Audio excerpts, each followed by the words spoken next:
பூமியே நம் சாமி என்கிற தலைப்பில் களியக்காவிளை நகரிலே நடைபெற்று கொண்டிருக்கிற இந்த பொதுக்கூட்டத்தின் துவக்கமாக உறுதிமொழிக்கு ஷாலினி அவர்களை மேடைக்கு அழைக்கிறோம்.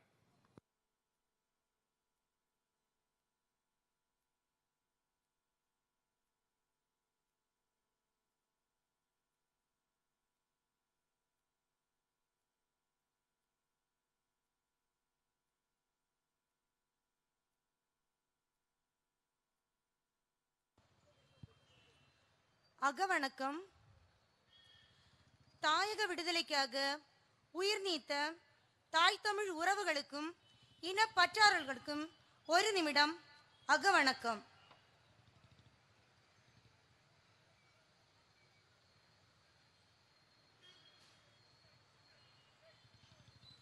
நிறைவு செய்வோம். வீர வணக்கம்.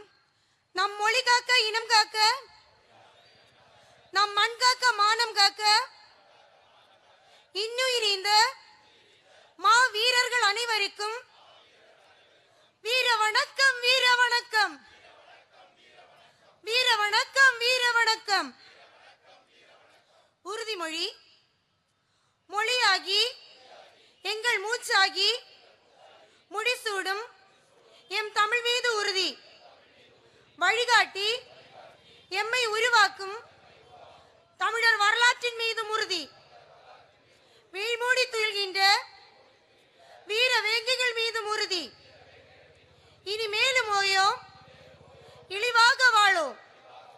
உறுதி, உறுதி.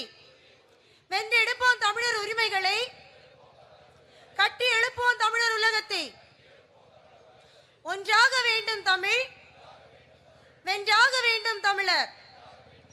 தமிழால் இணைந்து நாம் தமிழராய் தலை நிவர்வோம். நாம் தமிழர், நாம் தமிழர், நாம் தமிழர். பொதுக்கூட்டத்தின் தொடக்க உரையாக தமிழ் மீட்சி பாசறையின் மாநில பொறுப்பாளர் ராஜேஷ் அவர்கள்.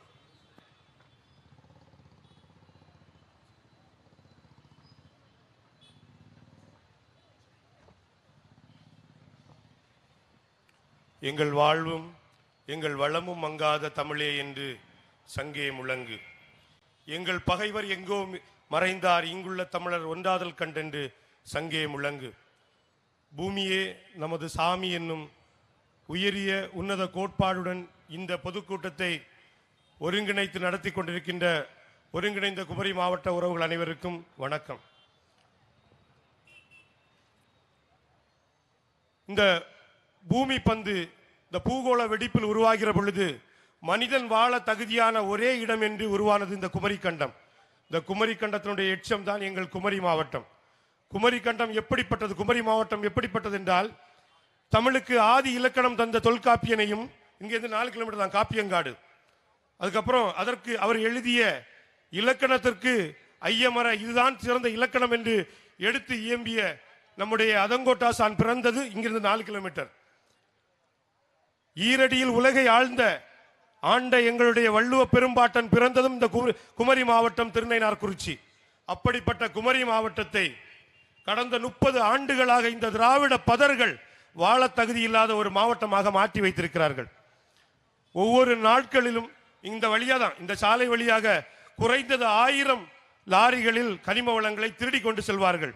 இன்னைக்கு என்னமோ அண்ணன் வரான்னு பயந்துட்டானு தெரியல, இல்லை இங்க ஒரு விபத்து நடந்தனால இன்னைக்கு கோரி மூடி வச்சிருக்காங்கன்னு. சமூக ஆர்வலர் நான் சுற்றுச்சூழல் பாதுகாவல் என்று சொல்லிக் கொண்டிருக்கிற ஐயா மனோ தங்கராஜ் அவர்கள் ஒரு பேட்டியில சொல்றாரு, குமரி மாவட்டத்தில் 7 கோரிகள் இயங்கி கொண்டிருக்குன்னு சொல்லிட்டு இருக்காரு. அவர் சொன்னார், ஆனால் 3 நாட்களுக்கு முன்பு ஒரு சாலை விபத்தில் ஒரு ஆள் பலியாகிறார். அதற்காக பேச்சுவார்த்தையில் நாம் தமிழர் கட்சி நடத்திய ஆர்ப்பாட்டத்தில் பேச்சுவார்த்தையில் 15 குவாரிகளை ஆர்டிஓ அவர்கள் மூடுகிறார். இந்த 15 குவாரியும் அவங்க ஐயா மாதிரி கணக்கு வழக்கு தெரியாம நம்முடைய மாண்புமிகு அமைச்சர் இருக்காரான்னு தெரியல. இதை தாண்டி கேரளாவிற்கு 9ஆம் நூற்றாண்டு வரை தமிழ் மட்டும்தான் அவங்களுடைய தாய்மொழியாக இருந்தது. வடமொழி கலப்பினத்தால் உருவாக்கப்பட்டது இந்த மலையாளம். இந்த மலையாளத்திலிருந்து வந்தவனுங்க இங்கே இந்த எல்லாம் கனிம வளங்களை எல்லாம் எடுத்துட்டு போறாங்க. மலையாளம் என்கிற மொழியுடைய பேரே மலையை ஆள்கிற பகுதியில் வழங்கப்படுகிற மொழி என்பதனால் மலையாளம். அது கேரளாவில் ஃபுல்லாவே மலைதான், முழுக்க முழுக்க மலை. இங்கேருந்து நாங்கள் சட்ட போராட்டங்கள் இங்கே போராட்டங்கள் எடுத்து முடிச்சு போறப்ப அரசு தரப்பு இங்கு ஆளுகிற திராவிட முன்னேற்ற கழகம் என்ன சொல்லுது அப்படின்னா, கேரளாவில் மலைகளை வெட்ட தடை இருப்பதனால் நாங்கள் என்ன பண்றோம், நம்ம குமரியை அப்படியே பாலைவனமாக மாற்றி விடுகிறோம் என்று சொல்கிறார்கள். இந்த உலகத்தில் உள்ள எல்லா நாடுகளுக்கும் எல்லா தேசிய இனங்களையும் பார்த்தா எல்லா மாவட்டங்களையும் பார்த்தோம்னா குமரி மாவட்டத்திற்கு மட்டும்தான் 4 வளமையான திணைகள் மட்டும் உண்டு. பாலை நமக்கு கிடையவே கிடையாது. இன்னும் 5 ஆண்டுகளில் நிச்சயமாக கொண்டு வருவாங்க. 1996ஆம் ஆண்டு நெல்லையில் பரப்புரை செய்கிற பொழுது ஐயா கருணாநிதி அவர்கள் சொன்னார், நெல்லை எங்களுக்கு எல்லை, குமரி எங்களுக்கு தொல்லை. அன்று முதல் ஆரம்பித்த இந்த கனிம வள கொள்ளைகள் இன்னைக்கு வரைக்கும் என்னெல்லாம் முடியுமோ எல்லாம் பண்ணி கொண்டிருக்கிறார்கள். கடந்த அஇஅதிமுக ஆட்சியில் என்ன பண்றாங்கன்னா, இந்த காடு வரையறை சட்டம் இருக்கிறது, இந்த நட்டாலம் இந்த மேற்கு தொடர்ச்சி மலைகளுக்கு எல்லாமே காடு வரையறை சட்டம் இருக்கிறது. அங்க கோரிகள் எல்லாம் மூடப்பட்டிருந்தது. அவங்க என்ன பண்ண, கடைசியாக பதவி வெறி கொண்டு பண மோகத்திற்காக என்ன பண்றான்னா, அப்படியே 1 கிலோமீட்டர் F1 காடுகள் 1 கிலோமீட்டர்ல பாறை அடிக்கலாம் அப்படின்ட்டானுங்க. அடிச்சு நொறுக்கி சுக்கு நூறா மாத்திட்டானுங்க. எல்லாத்தையும் உடைச்சு எல்லாமே கேரளால கொண்டு கொட்டுறானுங்க. இதுக்கு என்ன திரும்ப தரான்னா, மருத்துவ கழிவுகளையும் கோழி கழிவுகளையும். கேரளாவில் திருவனந்தபுரம் மாவட்டத்தை சுத்தி எங்கேயுமே கோழி பண்ணைகள் இல்லை. எங்கன்னா நம்ம ராதாபுரத்துல இருந்து அப்படியே கோழிக்கெல்லாம் கோழி இறைச்சிக்கு கொண்டு போவாங்க. அங்கே இருந்து என்ன பண்றாங்கன்னா கோழி கழிவுகளை கொண்டு வராங்க. 2 வாகனங்களை நாங்கள் சிறைபிடித்து இங்க இருக்கிற காவல்துறை அதிகாரிகிட்ட கொடுத்தோம். இங்க இருக்கிற காவல்துறை அதிகாரிகிட்ட கொடுத்து எல்லாமே பார்த்தோம், இதெல்லாம் கோழி கழிவுகள், இது அங்கே இங்க கொண்டு வரப்பட்டதுன்னு. அவன் என்ன பண்றான் தெரியுமா, ஒரு திமுக முன்னாள் ஊராட்சி மன்ற தலைவரா ஏதோ ஒரு போட்ட வாகனத்துல அந்த குற்றவாளியை அவன் காப்பாத்தி கொண்டு போறான். பன்றி இதுக்காக பன்றி வளர்ப்புக்காக எடுத்துட்டு போறோம் அப்படின்னு பொய்யான ஒரு குற்றச்சாட்டை வச்சு போறான். அதுக்கப்புறம் சன்சைன் ஒரு மருத்துவமனை இருக்கு இங்க பாரசாலையில். அங்கேருந்து மருத்துவ கழிவுகளை எல்லாத்தையும் எடுத்துட்டு இங்க வந்து தபஸ்யான் ஒரு கேளிக்கை விடுதி இருக்கு, அதுல கொட்டுறானுங்க.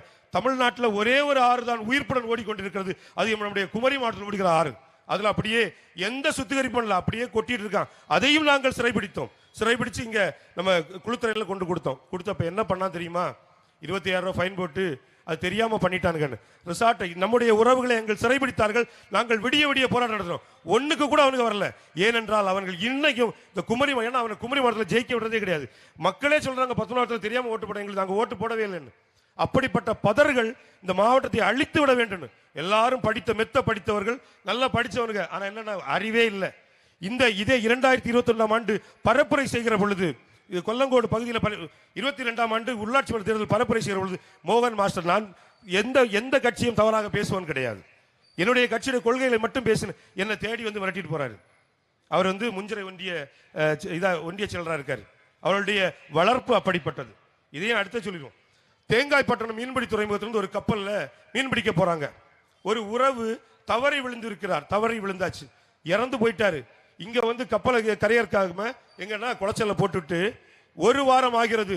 இந்த அரசு எந்த அதை காப்பாற்றண்டா பிணத்தை எடுப்பதற்காக இல்லை, இப்படிதான் தவறி விழுந்தார் அப்படிங்கிற ஒரு தகவல்கள் கூட சொல்லல. இப்படிப்பட்ட இன்னல்களை, இப்படிப்பட்ட தவறுகளை கேள்வி கேட்டார் என்பதற்காக மட்டும் ஒரு அற்ப பதர். அவன் பேசின ஆடியோ எல்லாம் கேட்டிருப்பீங்க. அவன் கேட்ட ஒரு வார்த்தையை திரும்ப சொன்னான், அவன் நல்ல அப்பனுக்கும் அம்மாவுக்கும் பிறந்தான் என்பது அவனுடைய தாய் தந்தையுடைய பிறப்பையும் அவனுடைய பிறப்பையும் அவமதிக்கிற மாதிரி பேசினான்.